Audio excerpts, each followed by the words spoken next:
Everyone, so next topic है fragmentation. Very important topic है।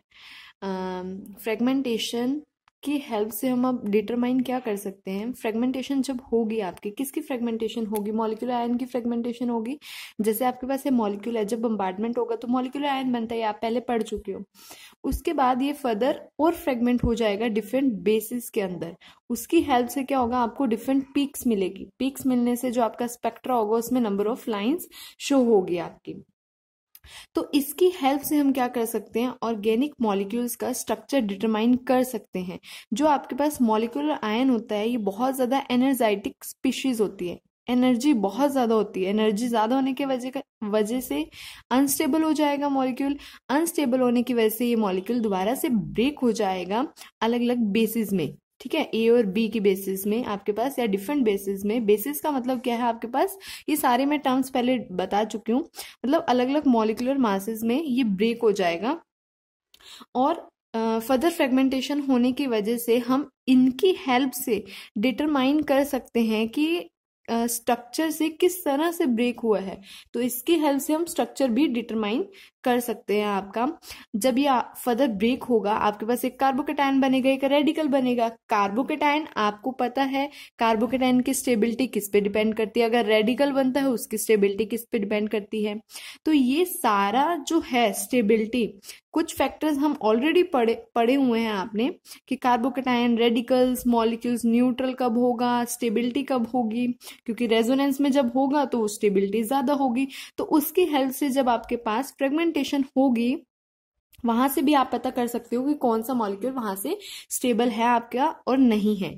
तो इसकी हेल्प से मेन क्या डिटरमाइन कर सकते हैं, ऑर्गेनिक मॉलिक्यूल का स्ट्रक्चर को हम डिटरमाइन कर सकते हैं। इसके दो फर्दर प्रिंसिपल है, ये किसके ऊपर डिपेंड करता है तो वो देखते हैं। प्रिंसिपल क्या है, सबसे पहले तो आपके पास जो होगा रिएक्शन, जो होगी वो मास स्पेक्ट्रा के अंदर सिर्फ और सिर्फ यूनिमॉलिकुलर रिएक्शन शो करेगा। यूनिमॉलिकुलर का मतलब क्या है, आपके पास सिर्फ सिंगल मॉलिकुलर फ्रेगमेंट होगी इसके अंदर। अब ऐसा क्यों हुआ, सिंगल ही फ्रेगमेंट क्यों हुई?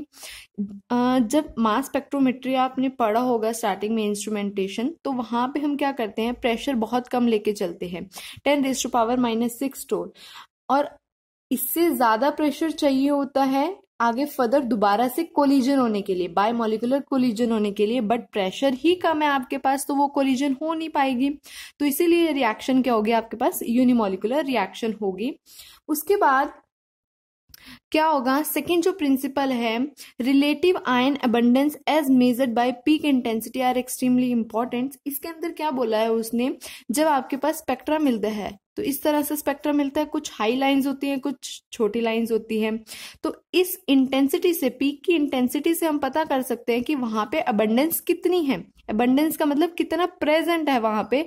अब क्या चीज प्रेजेंट है, जो चीज ब्रेक हुई है। कार्बोकेटायन भी हो सकता है आपके पास, रेडिकल भी हो सकता है। वैसे हम डिटरमाइन सिर्फ और सिर्फ कार्बोकेटायन को ही करते हैं। तो जो अलग अलग स्पीशीज ब्रेक होगी उसमें, तो उनकी इंटेंसिटी से हम क्या रिलेटिव एबंडेंस का पता कर सकते हैं। ठीक है। नेक्स्ट है मोड्स ऑफ फ्रेगमेंटेशन।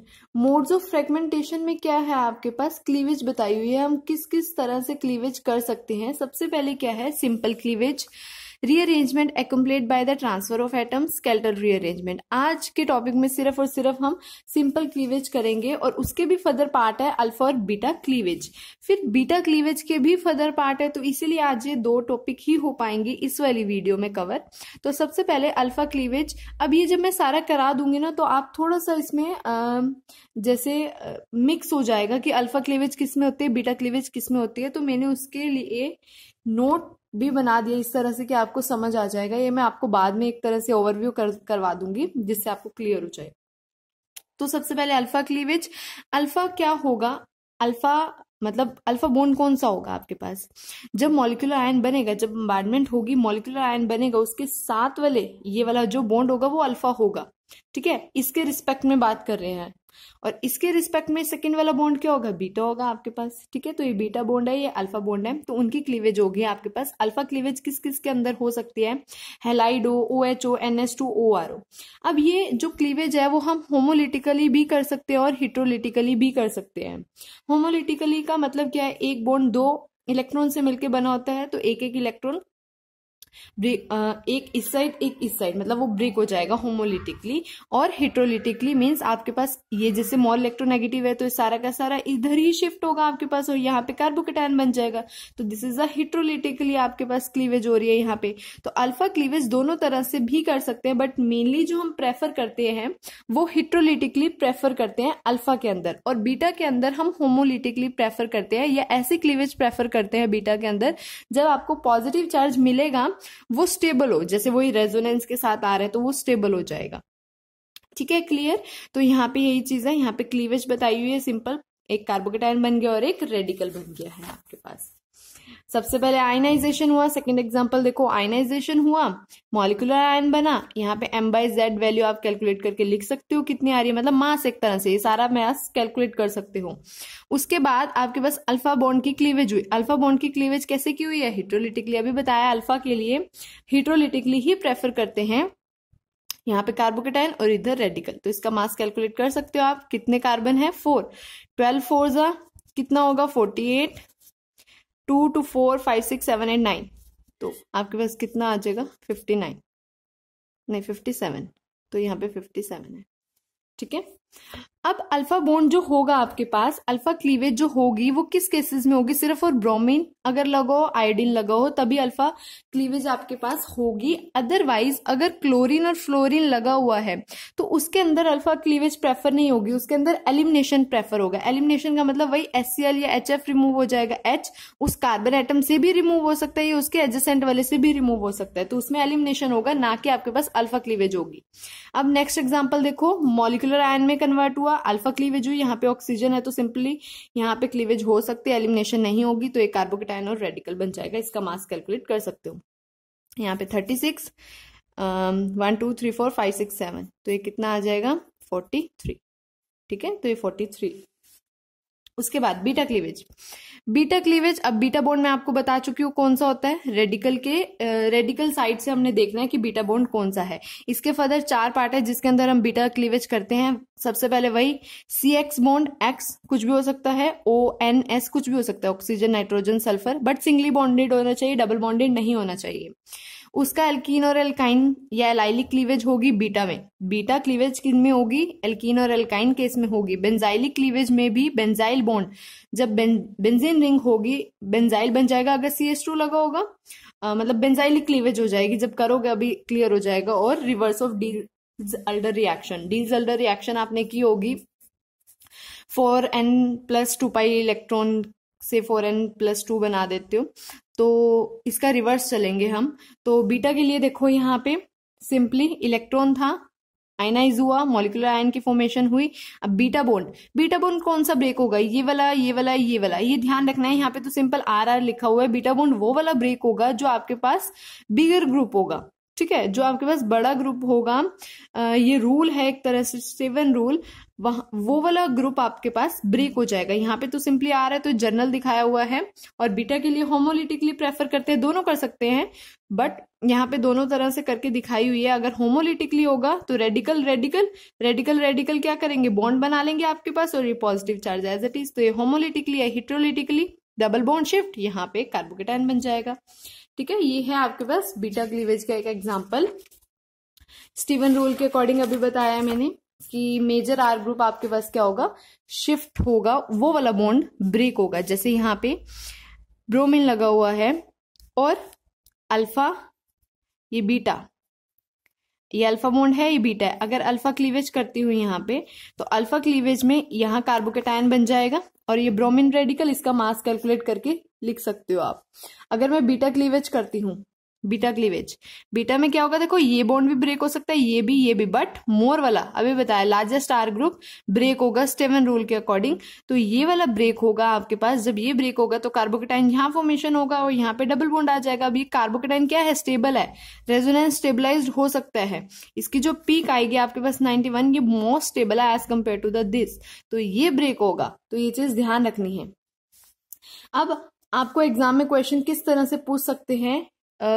डिफरेंस बताओ, ठीक है, या डिस्टिंग्विश करो 1 degree 2 degree 3 degree butyl alcohol में। सारे एग्जाम्पल चल रहे हैं बीटा के, ठीक है, फर्स्ट वाला केस चल रहा है आपके पास, फर्स्ट वाला CX बॉन्ड वाला, सेकेंड वाला एल्कीन एल्काइन वाला था। तो एल्कोहल या अमीन कोई भी केस ले ले, CX बॉन्ड है, अगर 1 डिग्री 2 डिग्री 3 डिग्री अल्कोहल दी हुई है, किस तरह से उसको डिस्टिंग्विश कर सकते हैं, तीनों लिख लिया है मैंने, 1 डिग्री 2 डिग्री 3 डिग्री।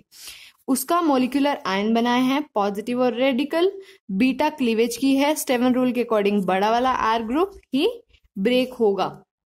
जब ब्रेक होगा आपके पास तो ये बन जाएगा, यहाँ पे रेडिकल ये डबल बॉन्ड, यहाँ पे रेडिकल ये डबल बॉन्ड, सेम वही चीज। अब देखो किस तरह से डिस्टिंग्विश कर सकते हैं हम, मॉलिक्यूलर आयन से डिस्टिंग्विश नहीं कर सकते तीनों को। जब मॉलिक्यूलर आयन में बीटा क्लीवेज हो जाएगी आपके पास तो डिफरेंट मासेस आएंगे, डिफरेंट मासेस आने से क्या होगा, आपके अलग अलग पीक शो होगी। जब पीक शो होगी स्पेक्ट्रा के अंदर तो वहां से डिस्टिंग्विश हम कर सकते हैं, वो क्या है, प्राइमरी की पीक है, सेकेंडरी की पीक है और टर्शरी की पीक है। तो इस तरह से हम क्या कर सकते हैं, उनको डिस्टिंग्विश कर सकते हैं। ये आपके लिए एग्जाम्पल है, ये आप खुद ट्राई करना, 1 डिग्री 2 डिग्री और 3 डिग्री अमीन्स के लिए सेम जैसे आपने ऊपर किया है वैसे ही ये होगा।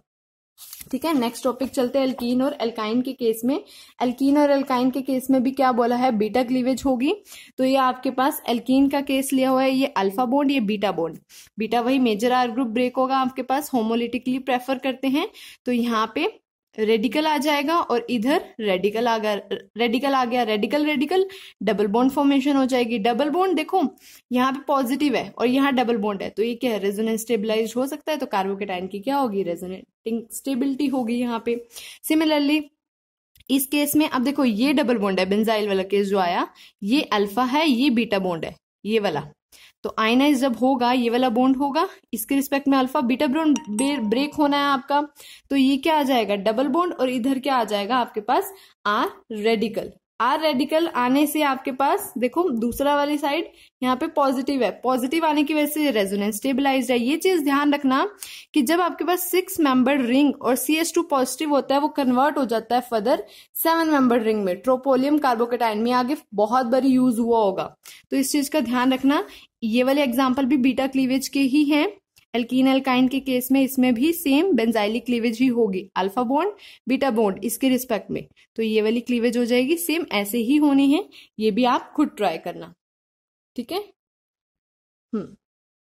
अब आप ये वाला एग्जाम्पल्स ट्राई कर लेना। इसके बाद अच्छा, आपका एल्कीन एल्काइन वाला केस भी हो गया है ऊपर, ठीक है, बेंजाइल वाला भी केस हो गया है, ये वाला एल्कीन एल्काइन बेंजाइल वाला केस भी हो गया है।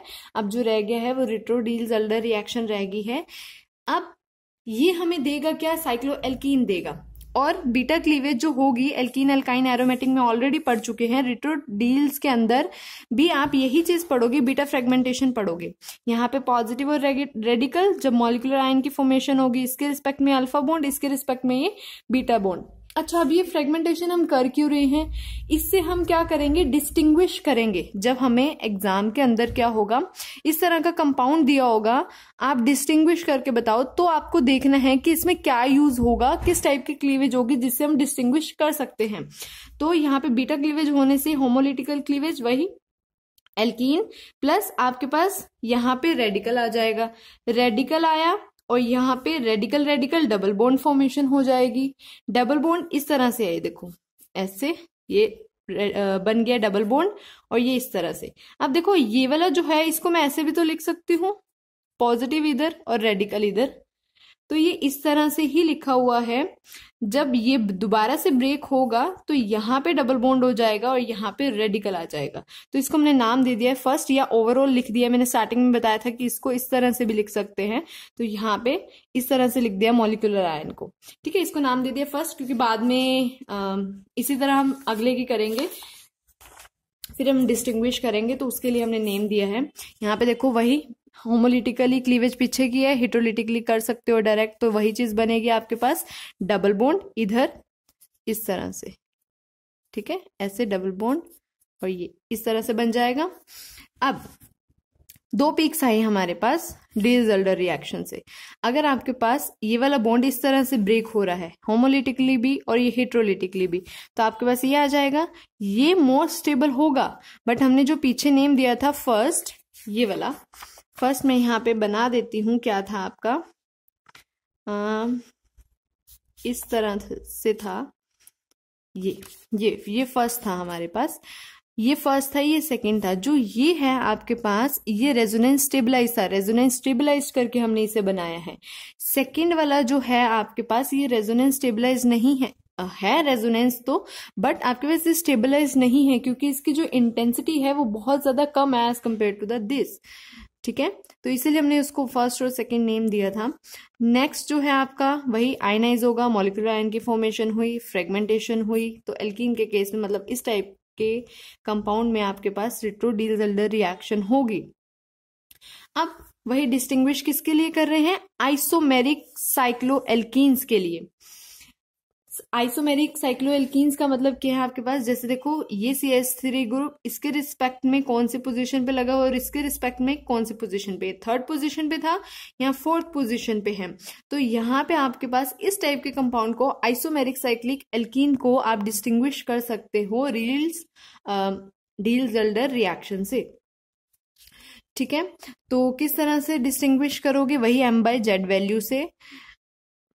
आयनाइज होगा, आयनाइज होने के बाद बीटा क्लीवेज हुई, रिट्रो-डीलज़ल्डर रिएक्शन लगी, डबल बॉन्ड आ जाएगा इधर, इस टाइप का डबल बॉन्ड आपके पास। जब मॉलिक्यूलर आयन कैलकुलेट करोगे 68, सिमिलरली इसका जब आएगा 54, तो देखो पीक 2 शो होगी। तो इसकी पीक से पता लगेगा कि ये किस पोजीशन पे है इसके रिस्पेक्ट में, और यहाँ पे CH3 नहीं लगा हुआ, वो इस वाले में आ रहा है। तो आपके पास दो आइसोमेरिक कंपाउंड को डिस्टिंग्विश करने के लिए, डिफ्रेंशिएट करने के लिए हम क्या यूज करते हैं, डीलज़ल्डर रिएक्शन का यूज करते हैं। सो आज में क्या किया, हाँ आपको ये रह गया दिखाना, जो ये बनाया था अल्फा बीटा क्लीवेज के लिए। तो ये जर्नल बना दिया मैंने, एक्स हैलाइड भी हो सकता है, OH NH2OR कि अल्फा क्लीवेज किस किस में होती है, ब्रोमीन आयोडीन इनमें होगी, और मेनली हिट्रोलिटिकली प्रेफर करेंगे। बीटा क्लीवेज 4 टाइप की है अभी उसका, CX बॉन्ड सिंगल बॉन्ड अगर होगा, ONS सबके एग्जांपल देखे हैं, अल्कीन अल्काइन का केस देखा है, बेंजाइलिक क्लीवेज देखी है, और डीलज़ल्डर रिएक्शन देखी है रिवर्स। तो उसमें हमने होमोलिटिकली प्रेफर किया है, या ऐसा प्रेफर किया है जिसके अंदर पॉजिटिव चार्ज आपका स्टेबलाइज्ड हो। ठीक है, हमें मिले पॉजिटिव चार्ज, स्टेबलाइज्ड हो, रेजोनेंस क्रिएट करे। तो ये आज हमने सारा पढ़ लिया है। मोड्स ऑफ फ्रेगमेंटेशन के अंदर हमने सेकंड टाइप पढ़ा था, रीअरेंजमेंट, वो हम नेक्स्ट करेंगे नेक्स्ट वीडियो में। Rearrangement accomplished by transfer of atom, ये हम नेक्स्ट वीडियो में करेंगे। आई होप क्लियर हो गया होगा फ्रेगमेंटेशन। मोस्ट इंपॉर्टेंट टॉपिक है ये, NET point of view, GATE point of view और आपका MSc पॉइंट ऑफ व्यू से इसको अच्छे से कर लेना। Thank you so much for watching.